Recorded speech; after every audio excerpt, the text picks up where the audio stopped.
my fashion at first kind of goes along with what was on trend, and then as I get older I start to pick things out or go thrifting and pick things that are maybe more colourful or expressive.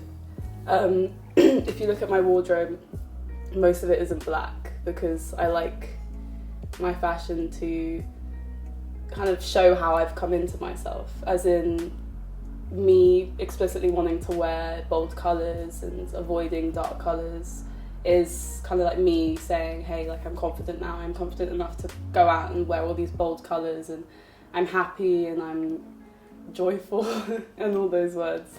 So I'd say the progression from what I used to wear to now is very, it's like a journey of my growth. So one of my favourite items in my wardrobe is this dress.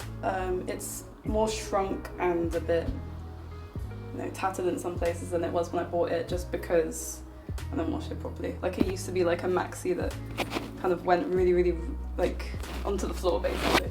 But yeah, I thrifted this and it's like one of my favourite dresses. It fits me perfectly. It feels like it was like tailored for me just because of the way it fits on my body.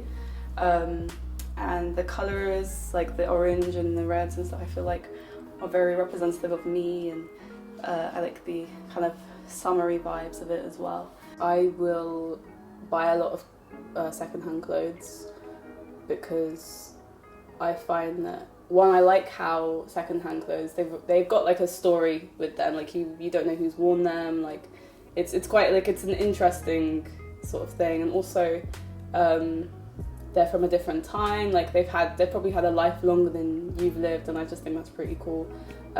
Also, to try and be more eco-friendly, I like to go and thrift things, and it's always cooler when you find something that you've thrifted, because like, whereas if you go to like New Look or something and there's 10 of one thing on the rack, there's literally like one thing in a thrift, like a thrift store or a vintage store, and it's like it either fits you or it doesn't. As well as kind of buying secondhand clothes, I'll also try and buy from maybe black-owned businesses. So there's a lot of clothes that I will buy that maybe it's like a black illustrator or something, because I feel like that is also representative of my identity and a message that I want to promote.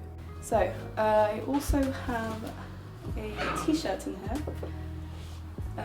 It looks like a plain white t-shirt, but it's actually got illustrations of different black girls on it. It's by an illustrator called Docuseries, and I like how she showcases diversity within the black community through her illustrations. So I have some other pieces by her on my wall, which you might have seen already.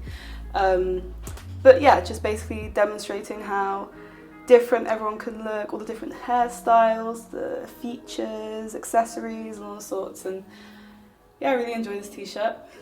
So that is another piece I have. What influences my style is probably how I'm feeling, and again, like I will wear things that I feel are representative of what sort of feelings I am experiencing.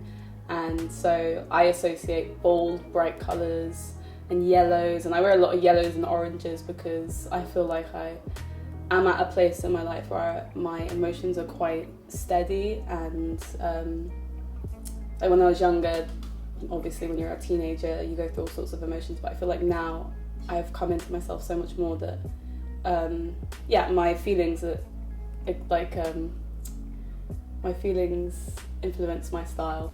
Another piece I have is this dress, which you can probably tell is kind of the same cut as the one I'm wearing. I bought this dress just because I like the cut of it. I think that this low V-neck and a kind of tighter waist and then a flowy skirt is quite a good fit on me, given that my hips are a lot bigger than in proportion to my bust, my hips are a lot bigger. So when I buy things and they fit perfectly on my bust, they're usually quite tight on my hips, so I try to find things that kind of skim over my hips quite nicely and flatten me more. So yeah. Also, I don't have any purple in my wardrobe, so this is one of the first purpley things I have. I feel like I became aware of my fashion choices from a young age. When I was 11, 12, I wanted to be a fashion designer, which I look back at now and I'm just like, I wore literally tracksuit bottoms and hoodies all the time, and I rocked up to London Fashion Weekend with like a Converse hoodie, some like flared tracksuit bottoms and some Converse, and I was like, wow, I actually wanted to be a fashion designer. So I think that I would wear stuff back then that maybe hid my body a bit more, because I was quite big when I was younger, and then I think I lost a lot of weight, and it was like suddenly a lot of different clothes became available to me. So like when I was younger, I couldn't shop at like all Hollister and Gilly Hicks and whatever was on fashion, like on trend, because those clothes didn't fit me. So I would just end up wearing like baggy hoodies and tracksuit bottoms. Perhaps when I was younger, not having things that I liked that fit me. I think now we're getting to a point where we're celebrating all body types and having more like inclusive clothes, in campaigns having more diverse models in terms of size, not just skin colour. And but when I was younger, it was very hard for me to find things I actually liked and that fit me and that complemented my body well. So I feel like that was probably the negative experiences that I've had for the most part. Where regarding like, hey, this stuff doesn't fit me. Why doesn't it fit me? Does this mean like I'm not normal? Does this mean I can't wear stuff like this because of how I look? All those sorts of questions go through your mind. And also, how old was I? It was in my teen, like I was pre-teen to teenager when I was trying to find things that I liked that fit me. So it kind of bashes your confidence a lot when you're going to all these places and no one caters for you. I feel like the way you look is important, not in the way that it's like, I need to look a certain way to impress certain people. It's sort of in a way of like, I need to look like this in order to express who I am inside.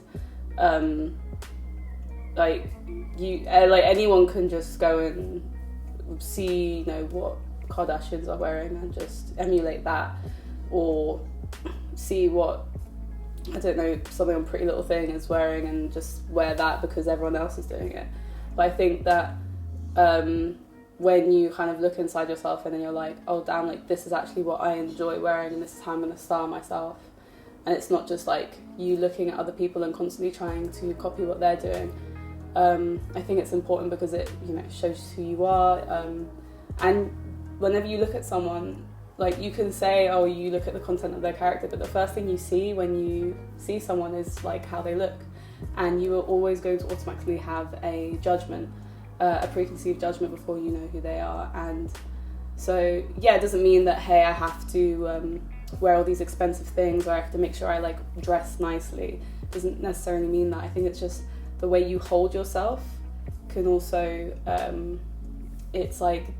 the way you hold yourself, I feel, is the most important, and then your clothes are perhaps a way of elevating it. We also have this enamel pin, which is the only enamel pin I own. It's got a little sticker saying, hello, my name is, and in the space where you're supposed to put your name, it says, not that hard to pronounce. And I got this from a woman who owns a company called Not Sorry, which is a pun on sorry and sari, which is the garment. So I got this because no matter how much I explain my name or how many times I explain my name, people always find it difficult to pronounce, and it's literally the S is pronounced like SH, that's it, it's the only difference. But I will be called Felicia, Fiona, sometimes not even a name beginning with F instead of Funso, which is 2 syllables, like it's not that difficult, it's not that deep. So I thought I would get this and it's the only one I own, like I said, so I feel like it has importance. I wear it on my denim jacket, which is another item I shall show. Like, I thrifted this as well, just a casual denim jacket, everyone has one. But I like it because it's oversized and it just kind of brings a kind of casual vibe to all of my clothes. So even if I was to wear like this dress, which gives you kind of like, what did I say, like divorcee housewife vibes, if I was to put this over it, it becomes cool suddenly. So yeah, I have this to make me cooler. So from around 17, 18, I started to get scouted by a lot of modelling agents, modelling agencies. And not to brag, but there was quite a few. And it would be a constant of going to the agency and then getting rejected, like constantly. So I'd like be scouted and they'd be like, oh, we love your look, like we want to see if you work in this agency. I'd go to the agency and then they take some photos and then they were like, no, never mind. They said that they didn't know whether I would fit, like where I would fit, because I was too big to be a normal size model and then too small to be a curved model. It's this whole thing of like, in an agency, even when you think that there is this diversity within models and how a model should look, there is always this look that they're going for. Like, yes, it may be a curvy model with like a more voluptuous body, but if you look at her face, it's usually more, snatched, and she has a jawline and high cheekbones. So they're always looking for that within that. Like, it can't just be like, oh, there's a curvy girl on the street, like she's a model. It's still trying to fit all these requirements and fit all these measurements and these sample sizes. So yes, I feel like we have progressed since I was 18. I was getting scouted, but there's these requirements within the agency that, yeah, you can be a curved model, but you have to fit this body type. You have to have big busts, big hips, and a small waist. You have to have high cheekbones. You have to have a snatched jawline, like all these things that some people just genetically don't have. And especially if you are more curvy, you're less likely to have, you're more likely to hold fat in your face. So it's like a blessed few that have their face quite slim and their body quite big. So yeah, there's still a lot of things within the modelling industry that need work, but I guess it's a business at the end of the day. They want to make their money and beauty sells. And if we're still if we're still believing that people should look a certain way or have certain features, then the agency is going to follow that. So yeah, it's also about consumer demand.